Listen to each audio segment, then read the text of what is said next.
सबको जैमसी की आइए हम बाइबल में से वचन देखते हैं। परमेश्वर ने अपने स्वरूप और अपनी समानता में जब मनुष्य को बनाया, आजाद मर्जी दिया। मनुष्य परमेश्वर के हाथ की सृष्टि है। उसको एक गुलाम नहीं, एक स्वतंत्र और पूरी रीति से उसको आजाद मर्जी बनाया था। इसी कारण स्वतंत्र भलाई या बुराई को चुनने की आजादी भी उसको मिली थी। परमेश्वर ने कभी भी मनुष्य की स्वतंत्रता में हस्तक्षेप नहीं किया। हमें ये अच्छी तरह समझना चाहिए कि परमेश्वर या शैतान मनुष्य की अनुमति के बिना उसके जीवन में कार्य नहीं करते, परंतु परमेश्वर जो धर्मियों को परखने वाला, हृदय और मनों का ज्ञाता है, अदन के बगीचे में भलाई बुराई के वृक्ष को लगाने के बाद मनुष्य को आज्ञा दी कि तू वाटिका के सब वृक्षों का फल बिना खटके खा सकता है, पर भले और बुरे के ज्ञान का वृक्ष जो है उसका फल तू कभी ना खाना, क्योंकि जिस दिन तू उसका फल खाएगा उसी दिन अवश्य मर जाएगा। सारी सृष्टि के ऊपर आदम को अधिकार दिया हुआ था। परमेश्वर उसके अनुसार सारे भी गुण उसके अंदर थे। आदम को अपनी स्वयं इच्छा का प्रयोग करते हुए परमेश्वर की आज्ञा को मानकर जीवन के वृक्ष का फल खाकर परमेश्वर के साथ संगति में बढ़कर उसके जीवन के प्रति परमेश्वर की इच्छा को पूरे करने का अवसर था।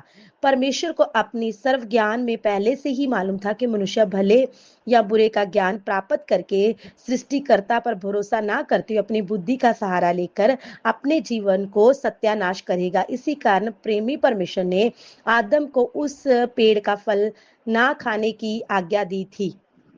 परमेश्वर ने मनुष्य को परखने के लिए अथवा परीक्षा करने के लिए अदन बगीचा में आने की अनुमति दे दी शैतान को।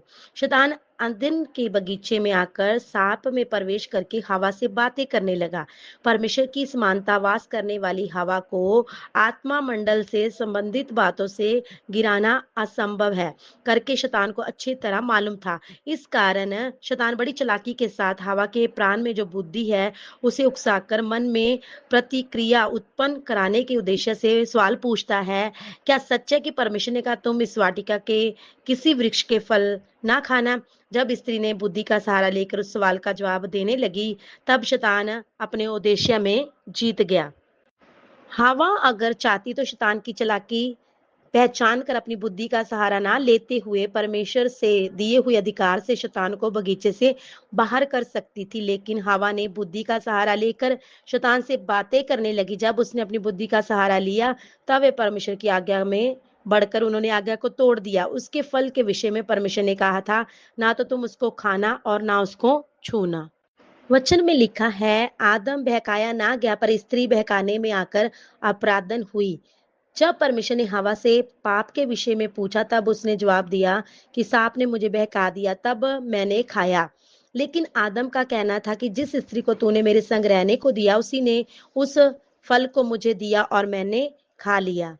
आदम को अच्छी तरह मालूम था कि जिस फल को हवा उसके पास लाई है उसके विषय में परमेश्वर ने स्पष्ट आज्ञा दी कि इसको ना खाना, लेकिन स्त्री अपने प्यार के कारण आदम ने फल खा लिया। वचन कहता कि आदम बहकाया ना गया, वह शत्रु की चालाकी को अच्छी तरह पहचानता था।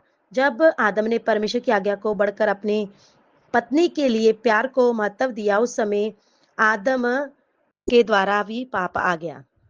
आदम भी अपने मोह का गुलाम बनकर अपनी स्व इच्छा से परमेश्वर के विरुद्ध बलवा किया, लेकिन परमेश्वर के सामने अपनी गलती को ना मानकर दोष परमेश्वर और स्त्री के ऊपर डाल दिया।